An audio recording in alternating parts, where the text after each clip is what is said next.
Morning, everybody, and welcome to the webinar this morning. My name is Nikki Hardwick. I'm an HR consultant from HR Talk, and very excited to have Professor Kogie Naidoo with us today. We did a webinar last year sometime at the beginning of COVID, and she shared some very interesting information. And so we thought it would be wonderful to do it again at the beginning of this year. There've been so many changes and so many different things. There's vaccinations, and we've talked about reinfections, et cetera, et cetera. So we're very excited to have her here today to share factual information and to tell us, as business people, HR people, what it is that we need to know about COVID-19 as we move into 2021. Professor Naidoo is a Deputy Director and Head of CAPRISA TB-HIV Treatment Research Program. She's an experienced research scientist and a clinician. And at this point, I would like to hand over to her. She's going to do her presentation, and then we'll have an opportunity at the end to have some questions in which she will obviously answer, specifically relating to COVID-19. And then if anybody has any queries regarding how does it work in terms of leave, myself and a colleague of mine, also from CAPRISA, Mariki, will be able to answer those queries. So I'd like to hand over to you now. Thank you so much. A very good morning, colleagues, and thank you very much, Nikki, for both the invitation as well as the very warm introduction. I'm going to be switching my video off for the duration of my talk. I will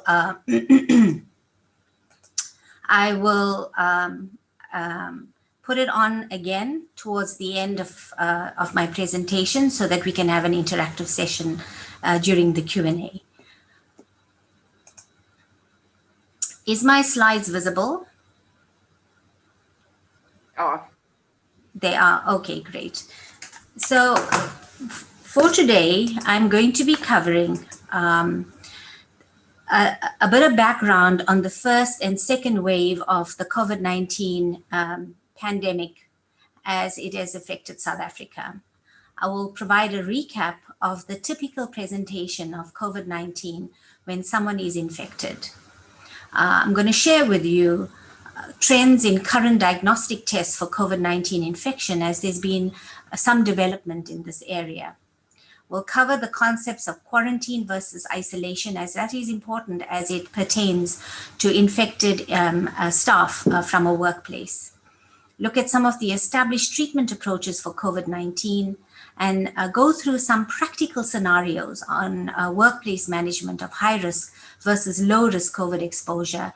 As I understand, there's still plenty of confusion around this and how to approach it. I will then provide an overview of the COVID-19 vaccine candidates that are currently available globally. So courtesy of Professor Slim Abdul Karim and Cheryl Baxter from CAPRISA, this data, if you haven't seen it already on national television, summarizes for us the trends of COVID-19 infection in South Africa. What you can see is the number of new cases per week of infection from the start of the epidemic in South Africa. That's marked in black, and these are the average 7-day moving average number of cases nationally in our country. The shaded gray area at the bottom of the graph talks about the hospital admissions, and the red line right at the bottom describes the number of deaths over a 7-day period. So a 7-day moving average, it basically averages out the sum of the individual days to provide an estimate of how the epidemic is progressing throughout the country.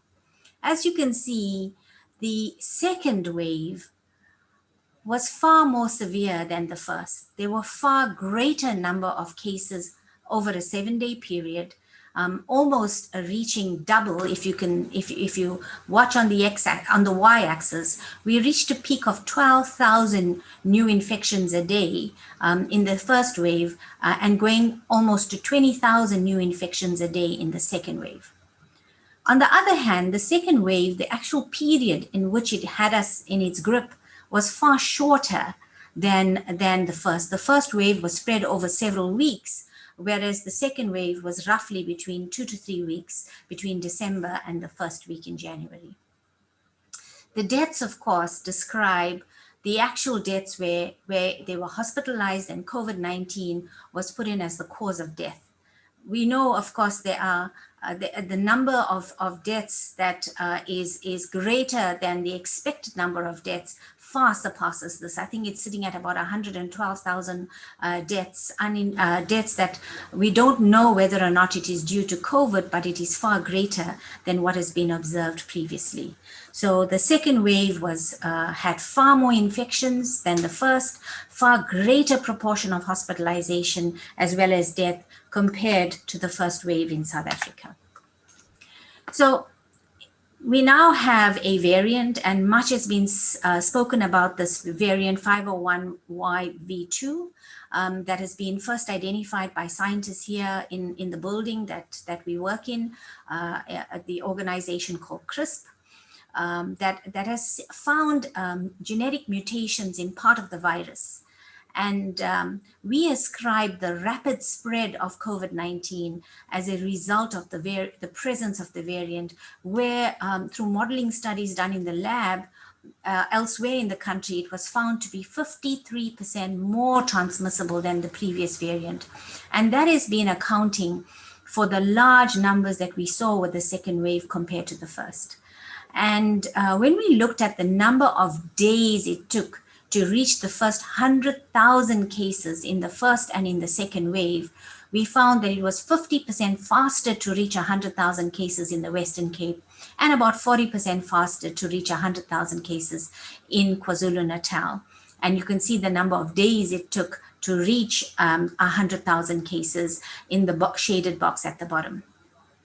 Of course, this information needs to be tempered with our knowledge that in the December period, there was greater opportunity to socialize, there was greater movement between the provinces, people let their guard down, there was the COVID fatigue that had set in. So it's not just about the variant making the virus more transmissible, but also the behavior towards the end of last year that also accelerated the transmission. So what do we know about viral shedding among people infected with COVID? So not much has changed since the last time I shared this information with you. So there were several studies that were done early on in the epidemic that looked at quantifying the duration from the exposure to the virus to the infection, where you test positive, which is called the incubation period. And what we know is from the time an individual is exposed to a COVID positive infected person to the time that they themselves become are diagnosed COVID positive is roughly 5 days. However, the infectiousness of that individual, that is their ability to transmit to other people, actually starts 2 to 3 days before symptoms starts. Right? So the infectious period actually begins sometimes even before a person presents themselves to a health facility to access a test. We know that the tests for COVID-19 is often positive before the start of symptoms and may persist and remain positive for several weeks after an individual tests positive. However, what we know, if you look at my graph, so the black line is telling you the number of days after symptom onset, and the bar on the y-axis is telling you the number of positive cultures, that is where you can actually grow the virus. If you are able to grow a virus, it means that the person is potentially infectious. If you're unable to grow it, it means that it's dead viral fragments. So initially, at about 4 days after the onset of symptoms, a person is, there's peak infectiousness, and that rapidly drops to about 10 days. And it's the same even from test positivity. Within 10 days, as you can see, it actually drops by day 8. The individual ceases to be infectious. So it's a rapid decline, unlike other infections where there's a prolonged infectious period. Here, the individual, so the good part of it is that the infectious period is short, but the bad part of this is that people don't know that they're infectious and continue to spread and transmit virus to other people. Just 2 points to note is that the culturable virus, that is your ability to grow the virus, was detectable from the nose and the throat on swab for 7 days after symptom onset only, and thereafter it was not detectable. However, that test, the PCR test for COVID-19, may remain positive for 21 days. While it may be positive, we cannot culture the virus, indicating that that individual is no longer infectious. So now we have several types of tests for COVID-19 infection. There's tests that detects the presence of the virus or viral fragments, and there are tests that predicts or tests for the body's immune response to the infection. So a PCR test measures viral genetic material, and it tells you whether viral genetic material is present or not. Very often people come to me and say, I feel so well. I think it was a false positive PCR. Remember, you should not be having viral fragments in your throat or in your nose. If it is there, it means you are infected. So even though you may not have symptoms, if your PCR test is positive, then you have COVID-19 infection. So this PCR test is currently the most sensitive test for COVID infection, meaning it is the most reliable and it gives you valid results. It is positive usually for a week before and 4 weeks after you develop symptoms. Because it is the most widely used test currently, all our private and public laboratories have been using this PCR test. The result turnaround time depends on the volumes that the labs need to process. And so there could be delays for 12 to 48 hours. Between Christmas and New Year 2020, it took 2 to 3 days to get a PCR test result. However, now you can likely get a result within 6 to 8 hours. A rapid antigen test is now gaining popularity. There's several tests that have been approved by our regulatory authority, SAPRA. This test measures viral proteins, and it is usually done only upon request. It may, of course, become more popular and more widely available as these tests are now approved, and they're rapid point of care tests that can give you a result within 20 minutes. The test, however, remains positive for only a few days before and during the week of your symptoms. So you need to be highly infectious for this test to be positive. You need to have lots of virus on board for you to have a positive test. The problem with this, of course, is that you may have a false negative result where you actually harbor the virus, but the test turns out to be negative. And here it is when there's insufficient virus in the swab. And therefore, if your rapid test is negative, but you have symptoms or you've been in close contact with a known positive case, you need to retest with a PCR test. Your PCR test remains your gold standard. So if you have symptoms, but your rapid test is negative, you need to do a repeat PCR. This is an important point because the rapid tests are going to become increasingly popular over the next couple of weeks and months, and we need to know how to handle a positive and a negative result. The antibody test now measures the presence of the body's immune response to the virus, right? So it doesn't measure the viral particles, but rather measures proteins in our plasma that tells us the body is now mounting an immune response because it has been exposed to the virus. This can become positive 14 days after infection, right? So the body takes roughly 10 to 14 days to mount an immune response to COVID-19, and you get a result within 15 minutes. This test interpretation is really problematic. A positive test tells you you have antibodies. However, it doesn't tell you that you actually have immunity. It doesn't mean that if you have antibodies, you cannot get infected again. A negative test, however, doesn't mean that you did not have prior infection.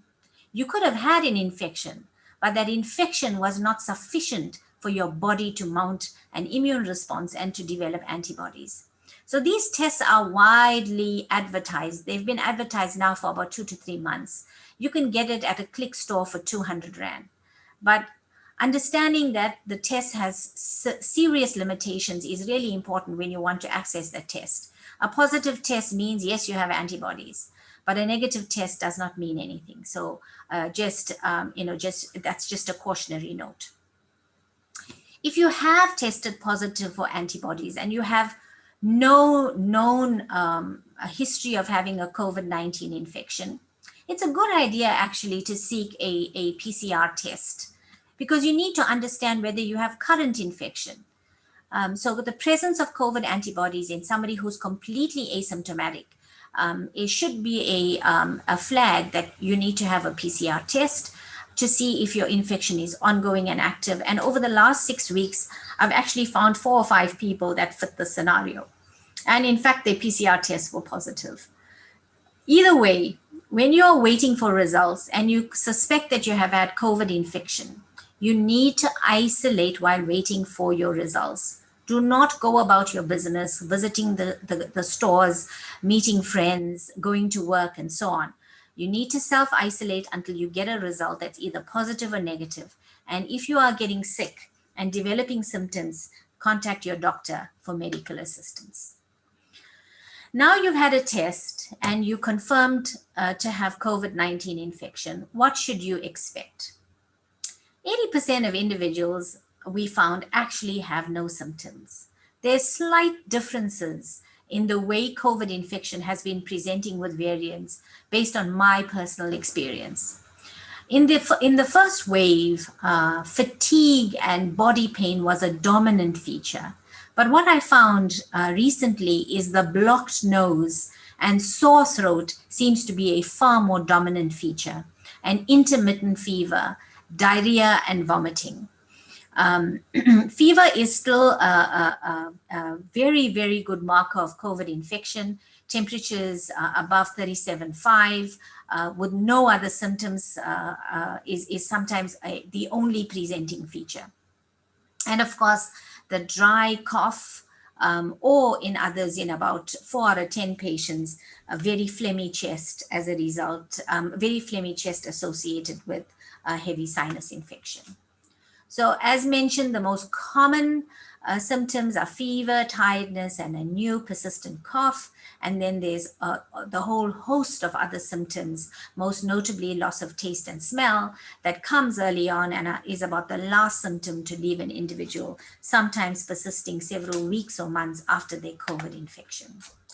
As mentioned, 80% have either very mild or asymptomatic illness, but the severity of the clinical illness increases with increasing age. We know that about 20% of individuals will require medical care, where 14% require hospital admission for IV therapy, for oxygen therapy, and so on, and about 6% overall require ICU care. Our mortality from COVID stands at around 2%. It's been fluctuating recently, but it's really been hovering around 2%. It hasn't gone way above 2.8%, and it has dropped somewhat sometimes to about 1.7%. Those that are old, especially above the age of 80, have a greater propensity to develop severe illness or complications. But I've also seen the opposite to be true, that I've had several patients that are above 75 that have been completely well and asymptomatic, but we've had severe cases in those in the 30s and 40s. So there seems to be some genetic predisposition to develop severe illness. It seems to affect families rather than just in a single individual. And the difficult thing with COVID is that it's really difficult to predict who's going to develop a severe infection versus those that will just proceed with just mild asymptomatic illness. So the typical course of COVID infection is that, as we mentioned, an incubation period of about 5 days, and people then progress to your typical symptomatic phase. Your symptomatic phase mimics the viral infection like influenza, where you have chills, fever, glassy eyes, blocked or runny nose, and a bit of cough, some tight chest. So that's your viremic phase. After about 12 days, and roughly I tell my patients between 8 and 12 days, you start developing the inflammatory phase. So what's called the early pulmonary phase, where patients now complain of shortness of breath on mild exertion. They are battling with a tight chest. They need oxygen therapy. The fever persists, and they're just feeling unwell and require assistance with activities of daily living. Around week 2 is what we call the late pulmonary phase. This is when that COVID pneumonia progresses and becomes worse. It's what we call the hyperinflammatory phase. So this late pulmonary phase is really mediated by the body's immune response to the virus, and it's an overactive, what we call the cytokine storm, where individuals actually end up being admitted to hospital and put onto a ventilator in the late pulmonary phase. So the ground glass infiltrates refers to the appearance on chest radiograph when we're looking for the presence of COVID pneumonia. As you can see, almost minimal changes on a chest radiograph in the first 10 days, and then progressive development of pneumonia with increasing severity as time progresses. The infection may abort at any point in an individual. Some individuals may not even notice a symptomatic phase. Some may not progress to the early or the late pulmonary phase. And that is the progression of COVID that remains right now. We cannot predict who will progress through all these stages versus those that will just abort at any point in time. So the key issue here is monitoring the blood oxygen levels through an oximeter reading, and this can be purchased and kept at home. Monitoring pulse, a rapid pulse, presence of fever, presence of rapid breathing, and a presence of low oxygen. So I always tell the community to remember port. So if you have COVID and you're concerned at which point should you get to a hospital, think port. Pulse that is high, oximeter reading that is low, your respiratory rate that is up, and your temperature that is fluctuating but remaining high. So that is telling you that your body is not coping and you need medical assistance. So now you diagnose positive, you know about your symptoms. How do you handle yourself in terms of quarantine and isolation? These terms are used interchangeably by the community and also by medical people and doctors. So remember, quarantine is a term that we refer to those that have been exposed. They're not sick, but they've been exposed, and it is a strategy to limit the spread of infection. And this is because infection spreads before you know that you're positive. And there's a lag between exposure and onset of symptoms, and the quarantine period depends on whether it's a high or low risk exposure. And I will discuss that in a minute. Isolation is the term that we use for people who have confirmed COVID infection and are sick. So we need to separate those that have COVID infection from others. We need to have a designated area in the house where they can be kept away from other people, where windows can be kept open for fresh air, and the individual can be exposed to as much sunlight as possible. The isolation period is usually 10 days. However, if the individual is sick, it may be slightly longer, and in that case, the isolation period ends when the person is cleared medically. So there's multiple strategies that we now have for treatment of COVID, and most of it is based, unfortunately, on our experience with other viral respiratory infections, notably influenza. The most important is your infection prevention and control measures, your common sense public health measures that we've been talking about exhaustively from March last year. Your masks, your social distancing, and your avoidance of large groups of people. So remember, in my talk with you previously, I spoke about minimizing your exposure to a large dose of virus, making sure you're in wide spaces when you're with other people, preferably outdoors, right? So it's dose, it's dispersion, it's distance, maintaining a distance from other individuals to ensure that you minimize your risk of contracting COVID. And I wanted to add another D, which is dinners. I found the most efficient way that people have been acquiring COVID is through gatherings. Socially, where they're having meals together, they're having drinks together, everyone's guard is down, and the person is so well, so you presume that they don't have COVID infection, and the next thing you know, someone tests positive, and everybody else has to go into quarantine. So those are your preventive measures. If you have COVID infection, you need some symptomatic treatment to help you with your symptoms. Hydration, which is your fluid intake, bed rest or just rest, inhalation to help clear congested sinuses, use of decongestants, typical paracetamol for fever and body aches, and mucolytic agents such as bisolven or ACC 200 have been effective in most people for curbing their symptoms of COVID. Antibiotic use is overkill, and it's been prescribed widely and unnecessarily. Usually, doctors use a serum marker to tell you whether there's a presence of infection to guide the use of antibiotic therapy. It's usually used in the presence of pneumonia, where secondary infection is also suspected, secondary bacterial infection.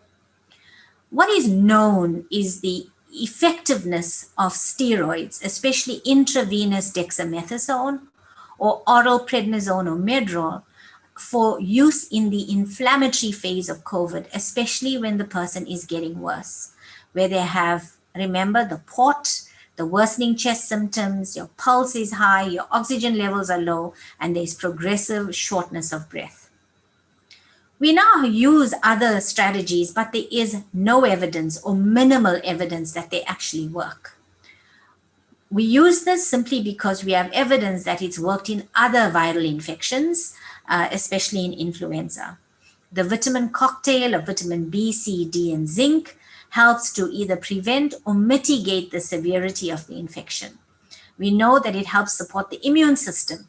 It helps viral entry into cells, and it helps to reduce symptom severity and helps to support the immune system for a faster recovery.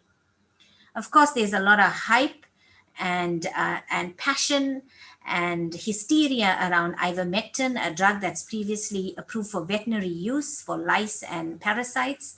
The studies have been, though our South African Health Products Regulatory Authority approved its use for compassionate reasons late last week, data shows antiviral activity in the lab, but no clear evidence of benefit in clinical trials that have been conducted to date.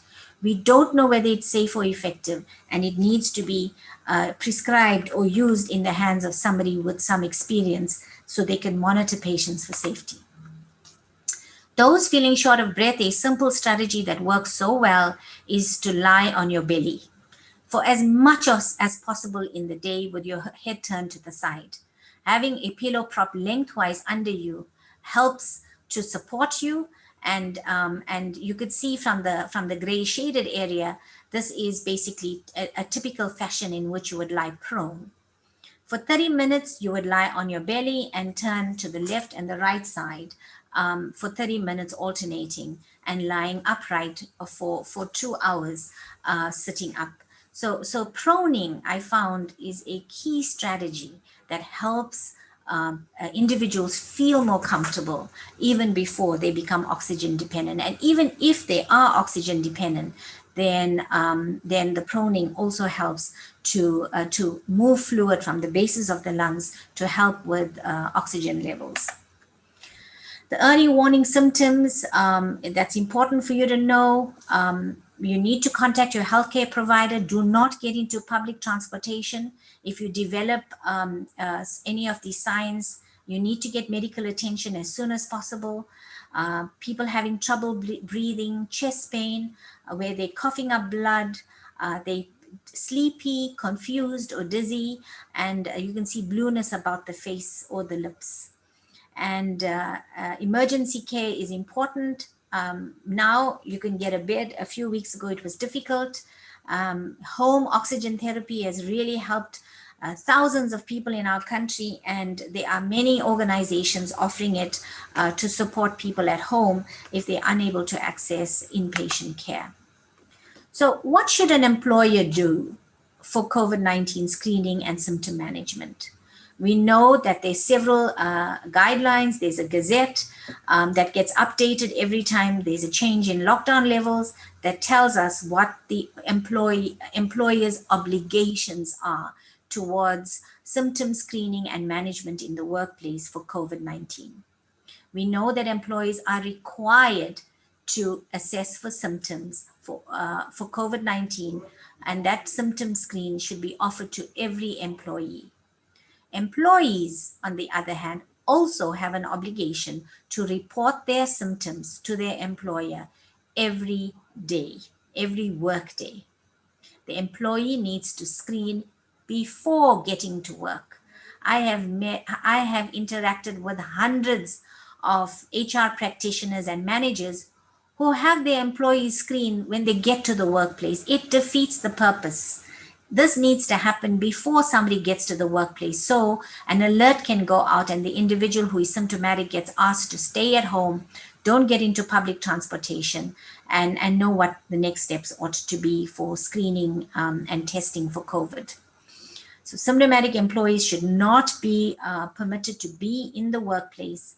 However, if you are at work and symptoms develop, or there are symptoms in an individual at the workplace, that person needs to be isolated. So upfront, you need to have a designated area for isolation in your work area. The person should be provided with a surgical mask and needs to be transported for medical care for testing and evaluation. And then the employer needs to inform the employee of his or her result to assess whether there's other risk mitigating measures that need to be undertaken in the workplace. There's a need for somebody with symptoms to be in quarantine until they get a test result and be put onto paid sick leave. Of course, now we have the National Institute of Occupational Health that requires employees to firstly declare those employees with comorbidities. They require a reporting of all positive cases identified in the workplace and a notification of return to work. So the NIOH website requires updating with all these metrics on a regular basis. So we spoke about if an employee has symptoms, there's also obligations around that oblige an employer to implement if an employee tests COVID-19 positive. So the first is this positive test as a result of breach of infection control measures in the workplace? And are there health and safety measures that need to be reinforced or re-evaluated? If someone tests positive, we need to look at contact tracing within the workplace. Were there other employees that were exposed, and have their names added to the Department of Health contact list so that they can be traced and tested? We may need to look at the impact of that employee's activities and how much of that employee who now tests positive exposes the other workers and desktops, benches, shared spaces. So what is the impact of having a positive person in the workplace, and how do you handle it? In the past, there was a lot of panic. We would close whole buildings down. We would close floors down. But now we understand that it's not necessary to close a workplace, especially if there's limited access and limited movement of employees. It may just be necessary to close a specific area until the area is sanitized and deemed safe for other employees to come back. So all decisions are made based on a risk-based assessment. And the steps that follow is similar to what I described regarding the measures for a person with the unknown infection and what you would do with respect to isolation, mask use, etc. It's important to understand what a close contact is for you to get a full benefit of the clinicals, of the case workplace scenarios that I'm now going to discuss.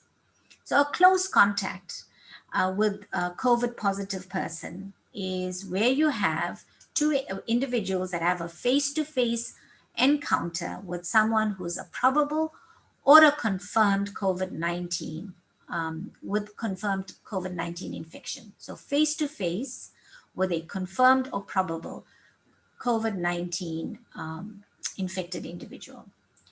Here, individuals were standing less than 1.5 meters apart, and they were together for more than 15 minutes, and where both were not wearing masks. So this is what you would call a close contact. Face-to-face, less than 1.5 meters, more than 15 minutes, both not wearing a mask.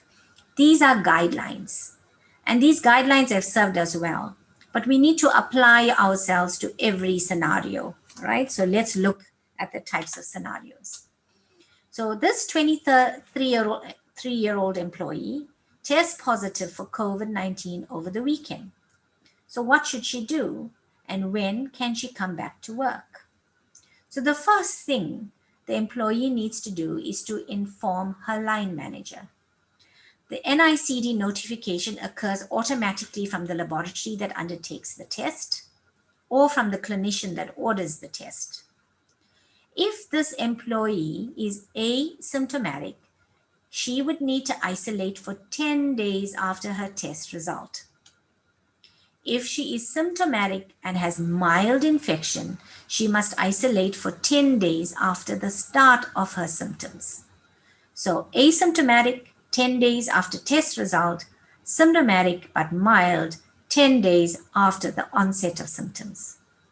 If an individual is symptomatic and the infection progresses to become moderate to severe, or where hospitalization is warranted, the guidelines indicate that the isolation period is for 10 days after clinically stable.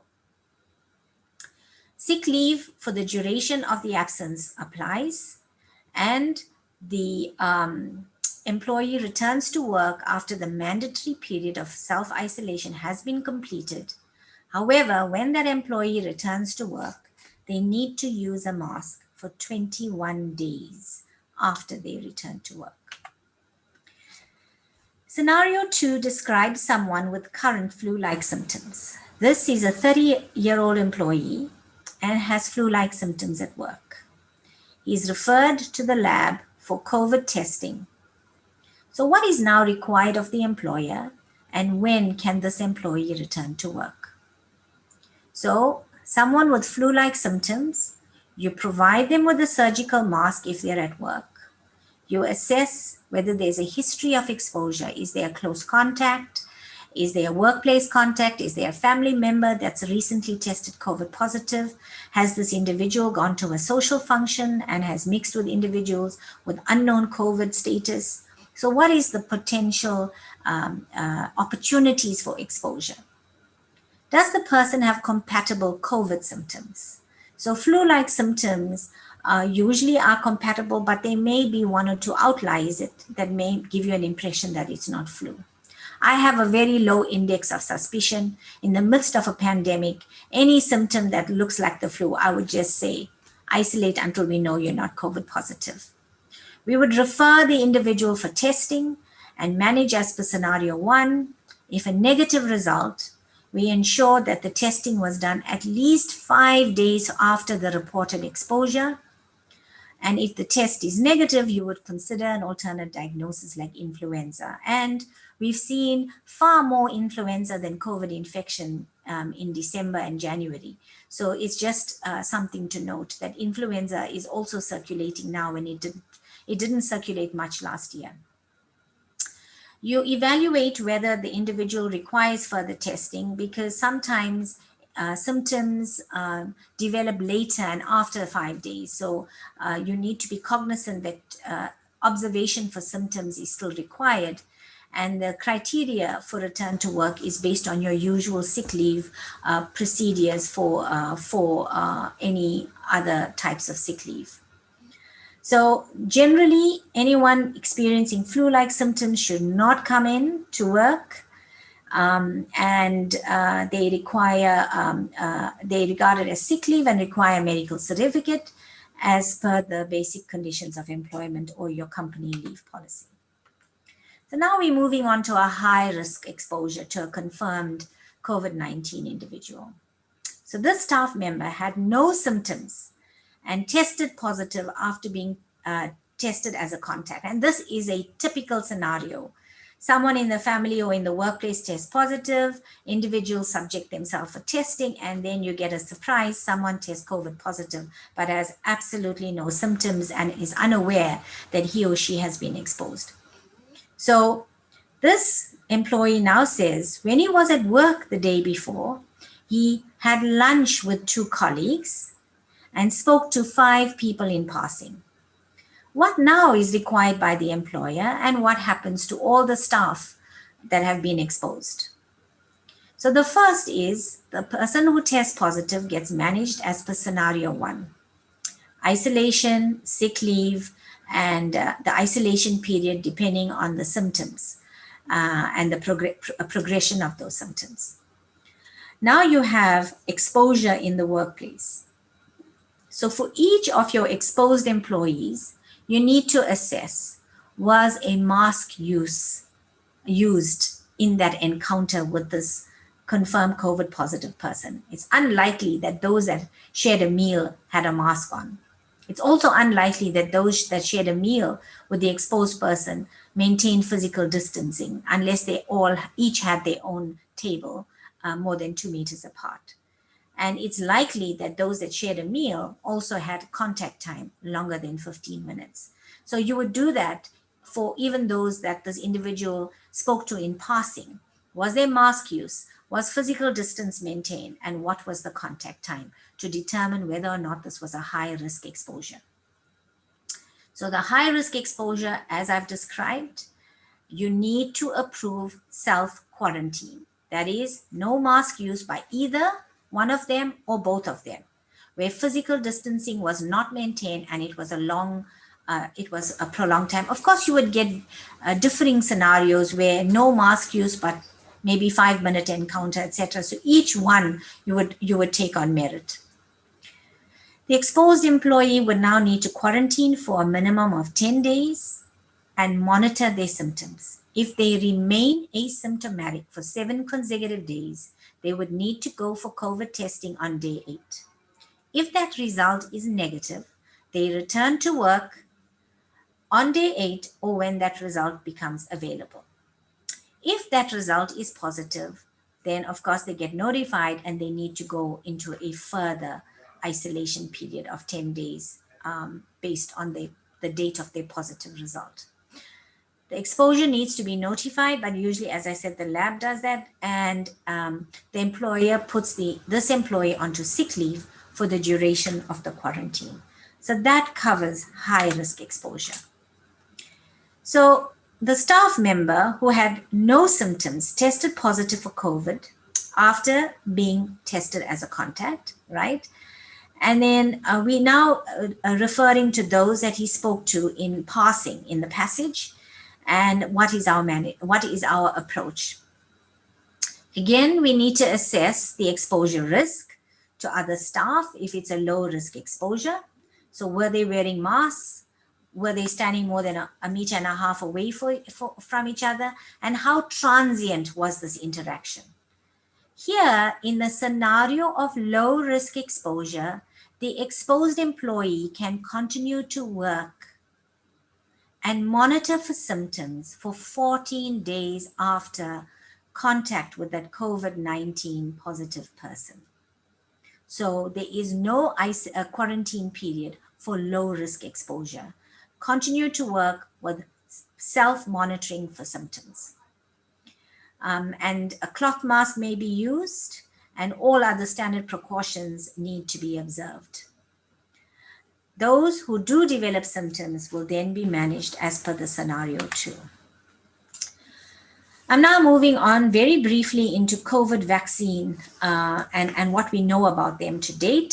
So we have several vaccines that we hear about in the media, and now we ourselves are going to be receiving these vaccines, and our employees will also need to take vaccines in order to protect them from COVID infection, but more importantly from severe COVID disease as a result of infection.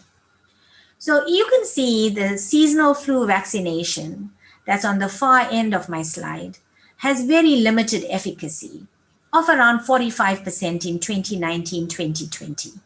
So it depends on the year, the vaccine efficacy varies, but it doesn't reach the levels that we're talking about now that we're achieving with some of the COVID-19 vaccines that are being administered in the US, UK, and elsewhere.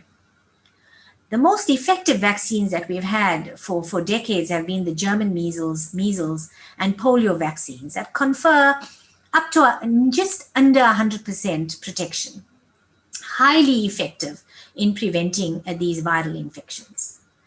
We now have the Moderna and Pfizer vaccines that are highly effective, conferring high levels of protection against COVID infection. And then the other vaccines like the AstraZeneca that South Africa has procured, Sinopharm and Sputnik, the Russian vaccine that has varying levels of effectiveness. But we need to know more than just effectiveness. We need to understand efficacy. The reason for this is if you require 2 doses, if you require cold storage, logistically, it makes it really difficult to get population-wide coverage of a vaccine. In settings such as ours in South Africa, you would rather have a vaccine where 1 shot is enough to give you protection. 1 shot is enough to protect you against, it may not protect you against getting COVID infection, but it protects you against getting severe COVID disease. Where we can maintain the integrity of the vaccine without highly expensive supply chain logistics support like -80 freezers and so on. So as you can see, the AstraZeneca vaccine, though we've procured 1.5 million doses for healthcare workers, you actually require 2 doses 28 days apart. It has varying efficacy, and this variation depends on whether individuals took one shot or 2. So the advantage is that it's cheap and can be maintained in a regular fridge with the vaccine content integrity being maintained. The Moderna and the Pfizer is highly efficacious, but it's expensive and it requires refrigeration in order to maintain integrity of the vaccine. The gamma layer is the Sputnik vaccine. South Africa, I do not know whether there's plans to procure it for us. I haven't heard, but of course we are regularly surprised. The Johnson & Johnson is a very interesting vaccine in that the results came out late last week. Studies were done here in South Africa. They were done during the time where we had the variant raging through the community. And in the presence of the variant, the virus was 66% effective against preventing acquisition of COVID infection, but almost 90% effective in preventing severe disease from COVID infection. So this is going to be manufactured locally, and I think we're going to hear a lot more about this Johnson & Johnson vaccine in years to come. The other vaccines, of course, we know are like the Novavax, was also studied here in South Africa during the time of the variant transmission, but it was 90% efficacious in the UK, but efficacy of less than 50% here in South Africa. Also, slightly more expensive than the others. So I think this is a space that's rapidly moving, and as we get our own experience with administering vaccines on a large scale and putting somebody, offering vaccines, assessing uptake of 1 dose versus 2 doses, having this, what we call this herd immunity, where large numbers of people in the population have this inbuilt protection against infection and what that actually does, understanding the impact of the variants. And each time we have a surge, we're going to get variants emerging. And as variants emerge in one part of the world, we need to note, because it's a matter of time before it gets to our part of the world, and whether these vaccines are going to still remain efficacious remains to be seen. So this is a moving piece that we need to keep our eye on. So in summary, we spoke about the rapid spread of COVID-19 in the second wave, and this emphasizes the importance of the basic, simple measures of physical distancing, mask use, sanitizing, and daily symptom checking to prevent the spread of COVID-19, because prevention is better than treatment, and it is our only hope in protecting ourselves, our communities, until we have a vaccine that is highly effective. Most symptoms of COVID infection are mild and self-limiting, even in those that got infection in the second wave. There's increased availability of new diagnostic tests, providing faster turnaround time for results. However, note, you need to interpret each test differently. Employees are required to screen, report, and manage infection at the workplace. And it's usually the principles that underscore how we manage COVID infection in the workplace is whether the exposure is high or low risk, and whether the person with COVID is suspected or confirmed COVID positive. There are many reporting guidelines that employers are obliged to fulfill, and it's all within the realm of COVID-19 being a notifiable infection, and cluster outbreaks is how this infection spreads. So the future is all about COVID vaccines. There are candidates now available, they're even in our shores. And we need to note that they have varying efficacy in preventing infection. But the heartening news is that even the vaccine with the lowest efficacy is highly effective in preventing severe disease. Thank you very much for your attention. That was a tour de force on various points on COVID infection, and I'm quite happy to take your questions. Thank you very much. Very much. That was very informative. So I do have a few questions that have been posted throughout the presentation. So the first one was, does the PCR show positive before symptoms are experienced? The PCR test can be positive before symptoms. In fact, remember we mentioned that 80% of individuals are asymptomatic with COVID. So the PCR test can be positive a week before symptoms develop. And in that phase, though the test is positive, the individual has no symptoms but may have a history of exposure. Perfect, thank you.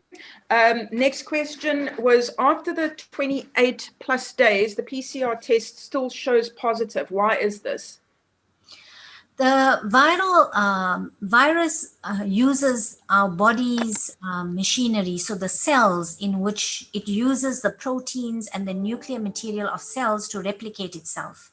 So even though the virus is not actively replicating, cells shed viral proteins and viral DNA for weeks after the infection.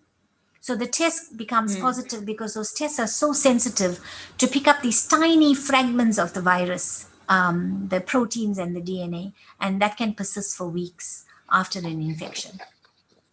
Thank you. And then another question was, can you address the loss of taste and smell as part of the symptoms, and is this still prevalent with the new variant? Loss of taste and smell is very prevalent with a new variant. The understanding on the loss of taste and smell is the direct effect of the virus on the nerve endings, the olfactory nerve in the nose, as well as the trigeminal nerve in the mouth. So it directly affects the nerve endings, and that's what causes the loss of taste and smell. Because nerve endings are involved, that underscores the reason why it's the last symptom to leave you, because nerves take 6-8 weeks, even up to 3 months to heal. And sometimes it never goes away. And what I tell my patients is you need to retrain your senses. So you got to inhale very pungent smells, sweet smells. You got to basically expose yourself to varying intensities of smell in order to retrain. And that's the guidance that's actually out there regarding loss of smell. Thank you. And then you spoke of earlier with regards to a suspected PUI in the workplace. Is the requirement that workplaces must have surgical masks at work in the event that there's a PUI? So right now, a cloth mask does the job. So the whole point of it is to prevent transmission. So my personal belief is that you don't have to have a surgical mask because cloth masks are as effective. But I stand to be corrected. I think the Gazette does mention surgical mask. Okay, and then thank you. What type of mask must be worn? Okay, I think you've maybe answered the question already, but the 21 days afterwards, you mentioned that people have to wear the mask. So they must wear the surgical mask. Surgical, yes. Okay. And then we've got a couple more questions that have come up. So one of the issues that comes up is regarding people who don't want to come to work, for example, because they have a family member who has a comorbidity, so their granny lives with them and that sort of thing. What is the stance on, somebody who doesn't have their own comorbidity, but being afraid to go out because they're worried about infection for someone who is at home? Can that employee be accommodated to work from home? So that's the first question the employer needs to answer. Can that employee be accommodated to work from home? The reality is that if that employee is serious about protecting their loved one, they themselves have to embrace consistently all the behavioral interventions. And that is usually sufficient in most instances. So you can manage that employee like you would manage a high-risk employee within your workplace. Ensure that there isn't traffic, that employee is not exposed to too many people, that there's risk mitigation in the workplace to protect that employee. But the reality is that it's not always possible. And the need to get work done is critically important. And if it's not possible to accommodate an employee to work from home, then unfortunately we have to do our best to mitigate risk within the workplace and have the employee come in. Okay, thank you.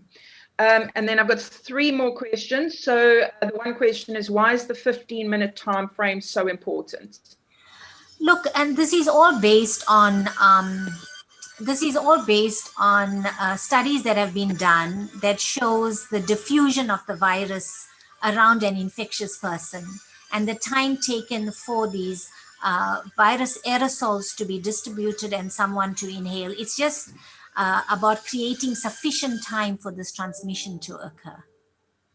And it's arbitrary, right? I mean, there's been several studies, but they chose a 15-minute time point. There are studies that showed even 5-10 minutes if it's a aerosol generating procedure where somebody's coughing or singing or sneezing and they're not wearing a mask, that it's sufficient. You don't need 15 minutes.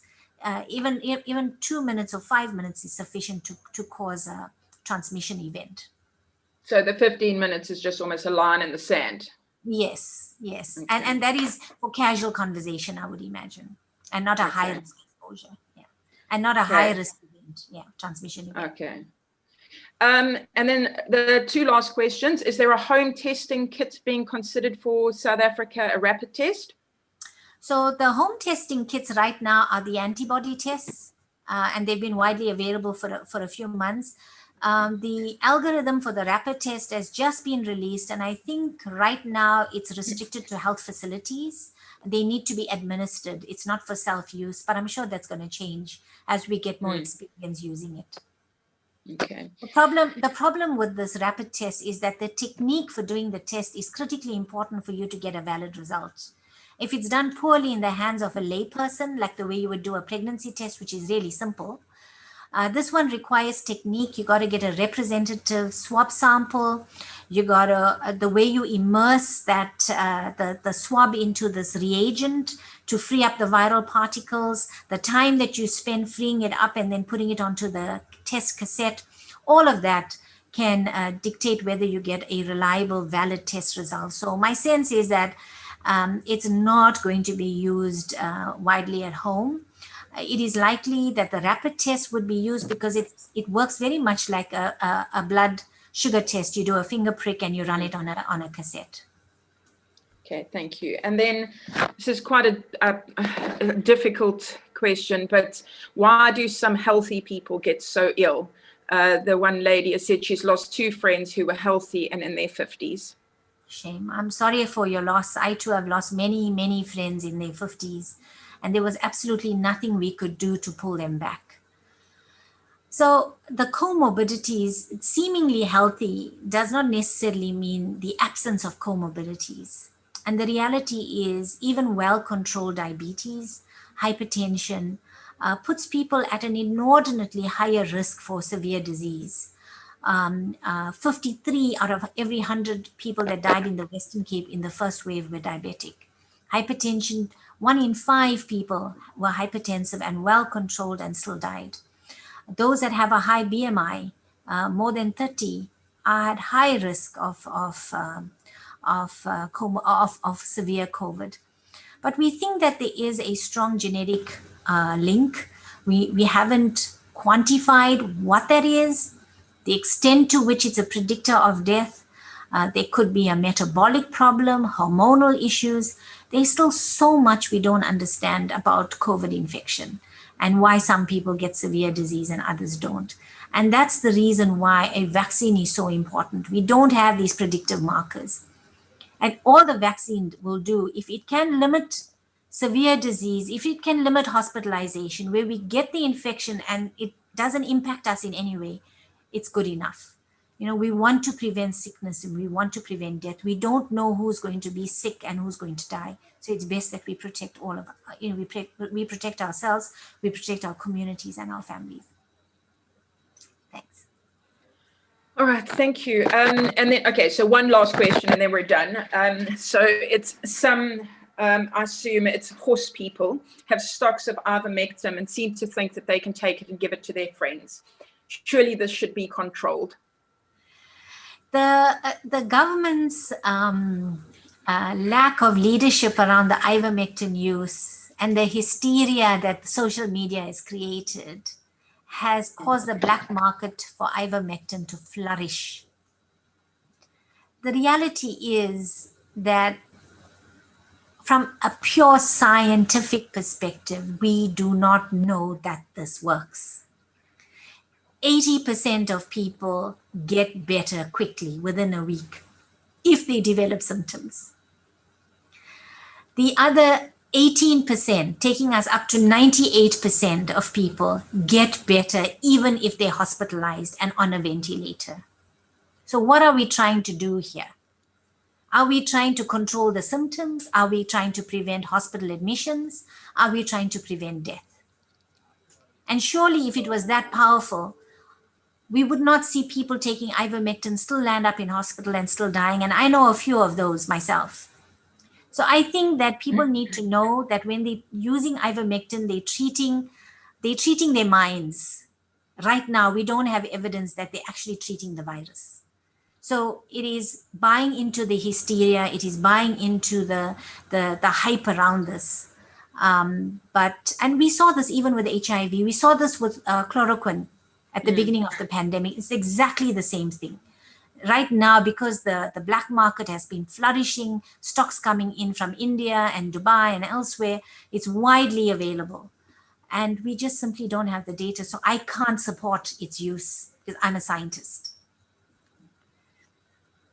Okay, so that's the questions from all the attendees. I just had one last question and then I will let you go. There's been a lot of, talk around reinfection. So, can you be reinfected? How does that whole thing, once you've had it, is that it? Yeah. So in fact, a very good question, Nikki, and it's something we are likely to be reviewing more closely with the variants. So the first thing is, as I mentioned in my talk, when you have COVID-19 infection, not everyone develops antibodies. Antibodies are proteins that we develop after we get an infection or we get a vaccine that allows the immune system to recognize that organism the next time you're exposed and mount a reaction so that organism is eliminated before you get another infection with the same thing. Mm. So when you get chickenpox, you get chickenpox once and you're immune for life. Measles, it's the same. What we know about polio is, what we know about COVID-19 is that many people develop good antibody response. That's the first. We know that that antibody response actually only lasts 6 to 8 months. It starts waning after a while. It's not lifelong immunity. We know that some people have the infection but don't develop an antibody response, which means when you don't develop an antibody response, it means that your body behaves as if it's never seen this virus before, and you get sick and you can get severe symptoms all over again. We also know that with the variant strain, the antibody response is not as robust as with the original wild type strain. We know that with the variant strain, even though people are so sick with pneumonia, you can barely detect an antibody response in a very large number of individuals, and it's worrying. It's a worrying trend.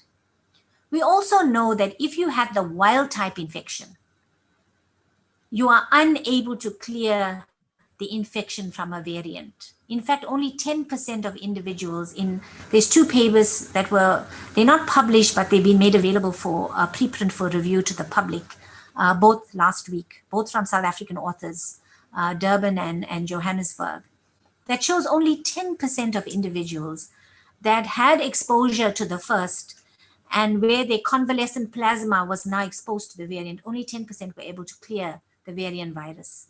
So these are worrying trends.